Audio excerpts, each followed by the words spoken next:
Muito bem, gente. Hoje nós vamos então ver a segunda parte da nossa aula sobre o cabimento do agravo de instrumento. Na verdade, eu passei para vocês, aquela primeira parte, que é o entendimento do STJ, e agora então nós vamos ver a segunda parte. A segunda parte, é justamente dos casos que cabe agravo de instrumento de acordo com o artigo 1015, do CPC. Então, eu coloquei um quadrinho para vocês, até seria legal se vocês acompanhassem por ele. Hoje eu coloco as hipóteses, coloco ali o que significa e explico para vocês. Já vimos, o STJ entende pelo princípio da taxatividade mitigada, ou seja, cabe agravo de instrumento para além dos casos que aqui estão, mas não cabe em qualquer caso, Tem que ter uma certa urgência, no sentido de não se poder esperar até a preliminar da apelação. Então, o primeiro caso que nós temos no 1015, que cabe agravo de instrumento, é a decisão interlocutória sobre a tutela provisória. Por quê? Porque são coisas urgentes. Eu coloquei para vocês um exemplo de alimentos, mas podia ser medicamentos, ou hoje em dia, por exemplo, uma internação numa UTI. Então, essas decisões que a gente pede para o juiz em caráter liminar, em caráter de urgência, elas não podem esperar lá a preliminar da apelação para que eu possa devolvê-las. Se o juiz defere ou se o juiz indefere, dessa decisão cabe agravo de instrumento. Por exemplo, eu peço alimentos, o juiz indefere, cabe agravo de instrumento. O juiz defere, de repente o alimentante entenda que não tem que pagar, também cabe agravo de instrumento. Segundo caso, decisões interlocutórias sobre o mérito do processo.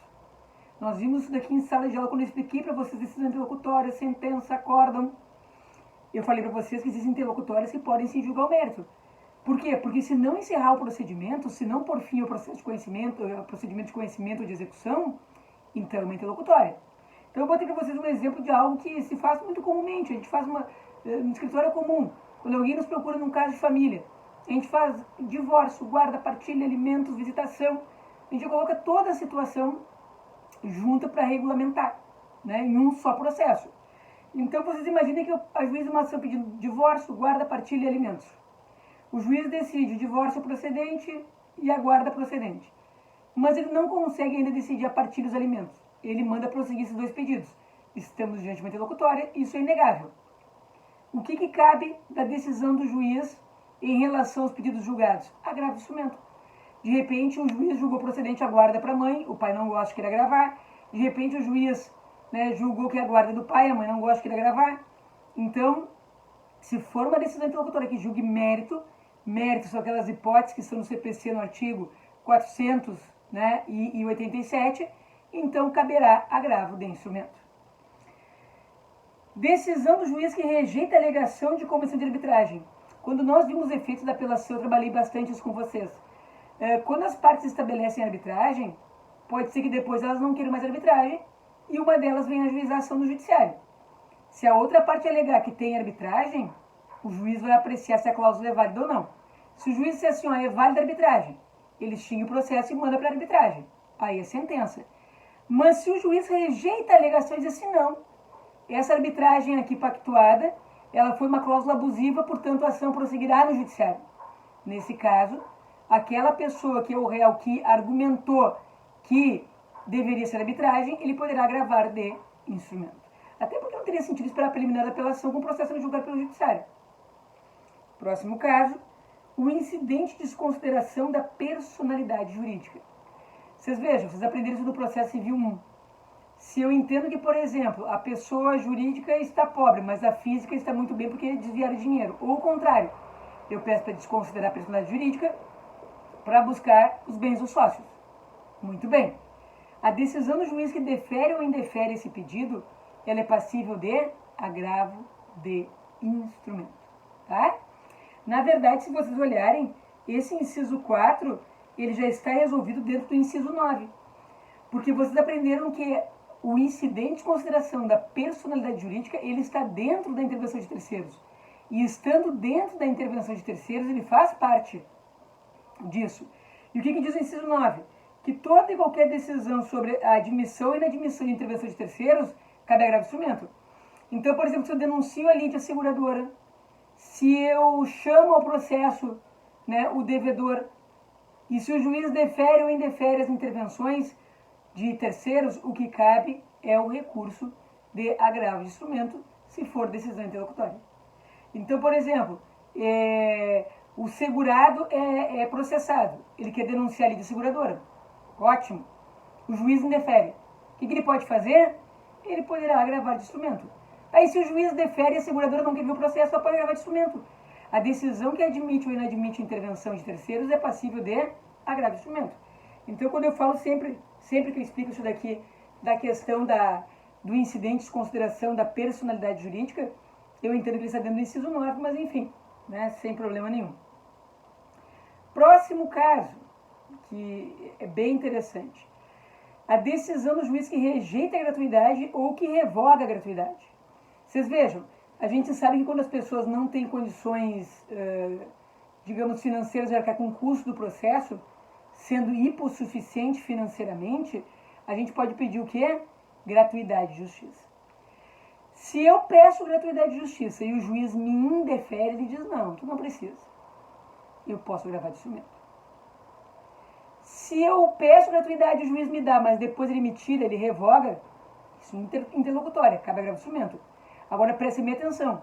E se o juiz me revoga a gratuidade na sentença? Aí é apelação. Porque tudo que é sentença é apelação. Por exemplo, eu tive um caso de um cliente meu que a gente litigou o processo todo com gratuidade. Quando chegou na sentença que o juiz foi julgar, ele disse assim, ó, revogo a gratuidade. Bom, mas daí se é na sentença é apelação. Mas, e se não for na sentença, se for antes que o juiz não dê ou que ele revogue, aí é agravo de instrumento. Agora tem uma questão importante. E se o juiz me deu gratuidade? Eu pedi gratuidade e o juiz me deu gratuidade.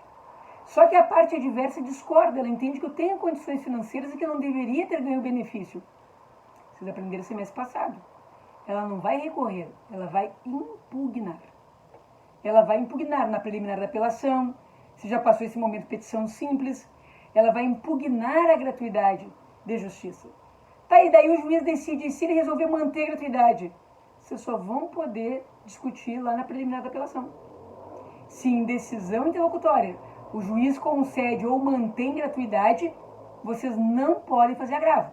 Vocês só podem agravar se o juiz indefere ou revoga.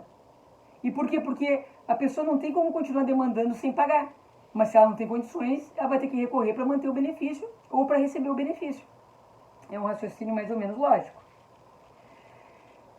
Um caso mais ou menos nada a ver, que eu entendo que o legislador colocou aqui, particularmente não entendo por que ele escolheu esse, a decisão do juiz sobre exibição ou posse de documento ou coisa. Se o juiz manda exibir documento ou coisa, cabe agravo de instrumento. Se o juiz indefere, cabe agravo de instrumento.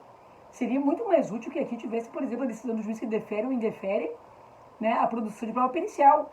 Mas exibição ou posse de documento ou coisa, particularmente eu não sei por que a decisão do juiz que defere ou indefere o pedido em relação a isso daqui é passível de agravo, né, se não tem a urgência necessária. Mas, enfim, opção legislativa.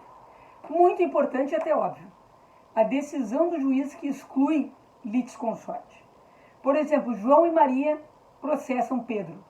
O juiz diz, João é parte legítima, tira ele. Essa decisão é passível de agravo de instrumento. Por quê? Porque é exclusão de litisconsorte. Então, vocês vejam, e se João processa Ana e Pedro, e o juiz diz que Pedro não responde, exclusão de litisconsorte, cabe agravo de instrumento. E vejam, exclusão de litisconsorte, inclusão não. Por exemplo, o juiz diz assim, olha, quer saber, nesse caso o cônjuge responde junto, traz o cônjuge. Esse caso não está no CPC. É a decisão que exclui, não a que inclui. Cuidado. Próximo caso, a decisão que rejeita o pedido de limitação de litisconsórcio. Só quem pode fazer esse pedido é o réu. Já vou dizer para vocês. O Cândido Dinamarca, um dos maiores processualistas, sempre explicou isso. Por que o autor não pode pedir? Porque, olhem só, se é um litisconsórcio que tem bastante gente, e eu posso reduzir, é porque ele é facultativo. Porque se ele fosse um litisconsórcio obrigatório, necessário, eu não poderia nem pedir para reduzir, porque não tem como reduzir. Então, eu estou falando de um litisconsórcio facultativo. Eu só posso pedir para reduzir o número de litisconsórcios se ele for um litisconsórcio facultativo. Agora, preste atenção e vocês vão concordar comigo. Se o litisconsórcio é facultativo, quem é que fez esse litisconsórcio? Quem é que ajuizou a ação? Foi o autor. Então, como é que ele que ajuizou a ação vai dizer assim, agora não quero mais, tira esse pessoal?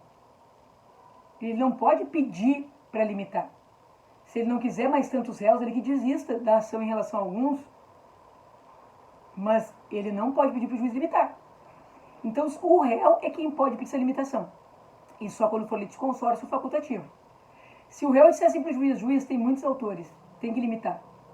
Fica muito difícil para mim fazer a defesa, o juiz vai decidir. O juiz pode decidir por limitar ou não. Se o juiz entender por não limitar, o réu agrava de instrumento. Aí cabe agravo de instrumento. Aí vocês vão dizer assim, ó, e se o juiz entender por manter, né? Manter o número de litisconsortes? Aí não. É só a decisão que rejeita. Tá? Admissão ou inadmissão de interação de terceiros nós já vimos, né? Tanto faz. Ó, concessão, modificação, revogação de efeitos suspensivos, embargos de execução. Vimos esse tema já na apelação. Os embargos de execução são a defesa do processo de execução. Quando eu entro com embargo de execução, eu estou me defendendo. Só que esses embargos de execução, o juiz pode dar efeito suspensivo ou não. E ele dando efeito suspensivo, eu tranco a execução. Então é a decisão do juiz que defere efeito suspensivo, ou que indefere, ou que revoga, é passível de agravo de instrumento.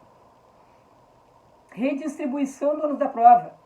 Como assim? O ônus da prova era do autor, mas por ser uma relação de consumo, por exemplo, o juiz diz que cabe ao réu, então, o ônus da prova. O réu não satisfeito faz o quê? Agravo de instrumento. Próximo caso diz, demais casos previstos em lei. O que eu vou dizer para vocês? Basicamente, os casos previstos em lei estão aqui. Mas tem um que não está aqui nesse rol, que está previsto em lei e cabe agravo de instrumento, que é o 354, parágrafo único, que é quando o juiz decide um pedido, prosseguindo o processo em relação aos outros, sem julgar o mérito. Por exemplo, voltem naquele nosso exemplo. A pessoa entra com uma ação pedindo divórcio, partilha, guarda e alimentos. Certo? O juiz se dá conta que o casal nunca foi casado. O advogado copiou e colou errado, sei lá, ou ele não sabia mesmo. Ele tinha que pedir dissolução da união estável. Mas o advogado pediu divórcio, guarda, partilha alimentos, sendo que o casal nunca foi casado. O que o juiz faz? O juiz vai extinguir o pedido de divórcio sem julgamento de mérito. E por quê? Porque não tem interesse de agir para julgar divórcio na medida que não há um divórcio a ser feito. Lembra da condição da ação interesse de agir? Pois é isso. O juiz não julgou o mérito. Ele extinguiu parte do pedido sem julgar o mérito. O resto prosseguiu, não prosseguiu? Prosseguiu. O que cabe dessa decisão do juiz? Agravo de instrumento. Então quer dizer que seria muito mais fácil que tivessem escrito lá no inciso 2. A decisão do juiz, interlocutória, que julga o mérito ou não, extinguindo aquele pedido, é passível de agravo de instrumento? Sim. Às vezes eu acho que eles fazem isso daqui para cair numa prova de concurso, para ter uma pegadinha. Porque era só colocar ali com sem julgamento de mérito. No inciso 2. Pronto. Então, é só para chamar a atenção de vocês. 354, parágrafo único CPC, está escrito aí. E para mim, um dos mais importantes que vocês saibam nesse momento é o parágrafo único. Né? Aliás, todos os casos são importantes, mas esse parágrafo único aqui ele é muitíssimo importante.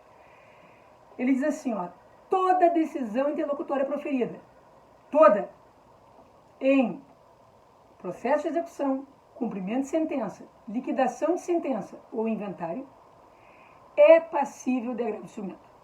Então eu comentei com vocês que, por exemplo, se eu peço uma prova pericial e o juiz me indefere, não cabe agravo de instrumento.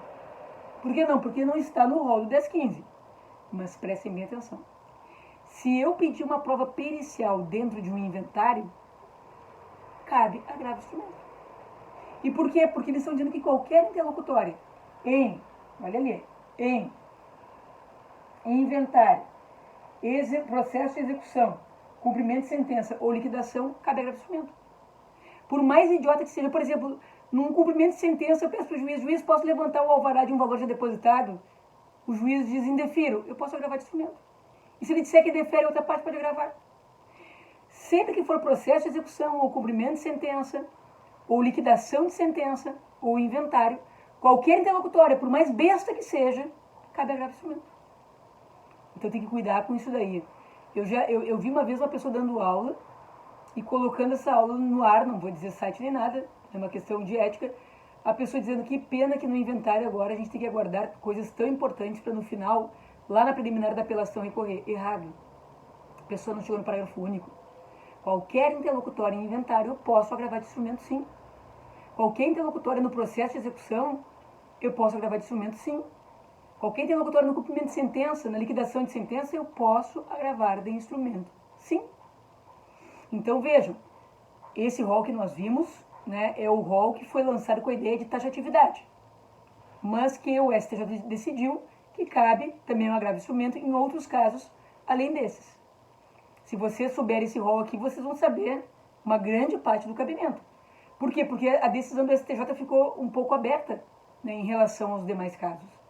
Então, não tem como dizer para vocês, é esse ou aquele. Não tem. Então, aqui, nós temos a segunda parte do cabimento do agravo de instrumento. Muito obrigada.